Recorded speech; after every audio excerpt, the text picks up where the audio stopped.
महाराज की वाहवाही। तेनालीरामा की कहानी।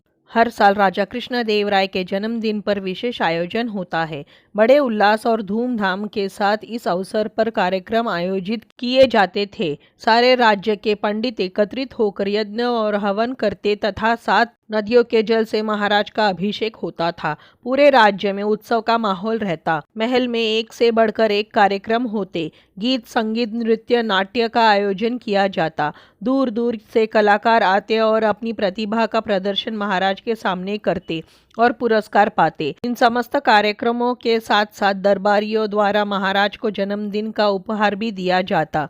दरबारी इस अवसर को महाराज की चाटुकारिता के रूप में लेते और प्रयास करते कि महाराज को सबसे अच्छी भेंट दे और उन्हें प्रसन्न कर दे। सभी एक से बढ़कर एक उपहार महाराज के लिए लाते, लेकिन प्रतिवर्ष तेनालीरामा बाजी मार लेता। महामंत्री और सेनापति को सदा से तेनालीरामा से जलन रहती थी।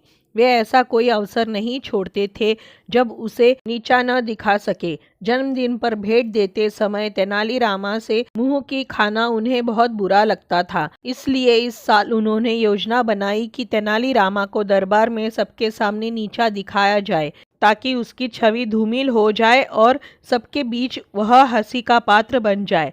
जन्मदिन पर जब भी कोई महाराज को उपहार देने आता तो महाराज सिंहासन पर बैठकर उपहार ग्रहण करते और उसे या तो महामंत्री को दे देते या सेनापति को, जो उनके अगला बगल बैठे होते। महामंत्री और सेनापति ने निश्चय किया कि सेनापति एक मेंढक अपने पैर के नीचे दबाकर बैठ जाएगा और जब तेनालीरामा महाराज को उपहार देने आएगा तो वह मेंढक के ऊपर से पैर हटा लेगा।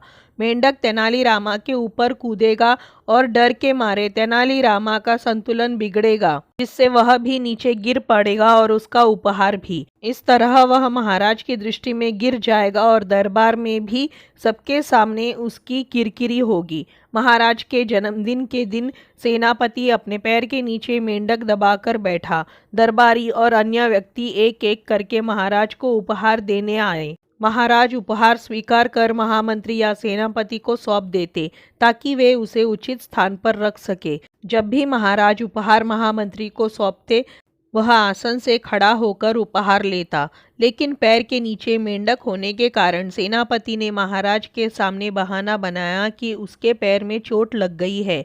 इस बहाने के बाद उसे बार बार आसन से उठना नहीं पड़ता था। जब तेनालीरामा उपहार देने आया तो सेनापति ने मेंढक के ऊपर से पैर हटा दिया। मेंढक तेनालीरामा के ऊपर उछला और तेनालीरामा हड़बड़ा कर महाराज की गोद में गिर पड़ा।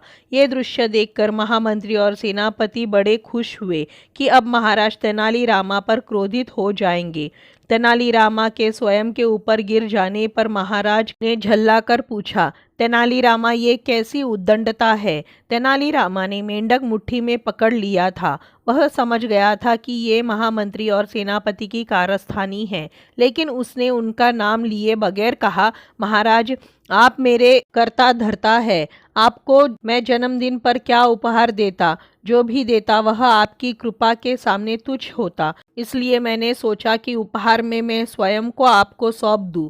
मैं आजीवन आपका दास रहूंगा महाराज। तेनालीरामा के इस उत्तर पर महाराज का क्रोध उड़ गया और वे प्रसन्न हो गए। अचानक उनकी दृष्टि तेनालीरामा की बंद मुट्ठी पर पड़ी। उन्होंने पूछा, तेनालीरामा, तुमने मुट्ठी में क्या पकड़ा हुआ है? तेनालीरामा ने कहा, महाराज, ये सेनापति का सेवक है। इस सेवक ने ही मुझे उपहार बनाकर आपके चरणों में प्रस्तुत किया है। और तेनालीरामा ने अपनी मुट्ठी खोल दी। मुट्ठी में बंद मेंढक सेनापति पर उछला और सेनापति घबराकर अपने आसन से गिर पड़ा। उसकी ये हालत देखकर पूरे दरबार में ठहाके लगने लगे। उसकी सबके सामने बड़ी किरकिरी हुई। महाराज भी सारा मांजरा समझ गए। उन्होंने सेनापति को दंड दिया और तेनालीरामा को पुरस्कार। तो दोस्तों, ये थी तेनालीरामा की कहानी, महाराज की वाहवाही। आपको कैसी लगी? अगर अच्छी लगी हो तो इसी तरह की कहानियों के लिए चैनल को सब्सक्राइब करें, वीडियो को लाइक करें, शेयर करें। धन्यवाद।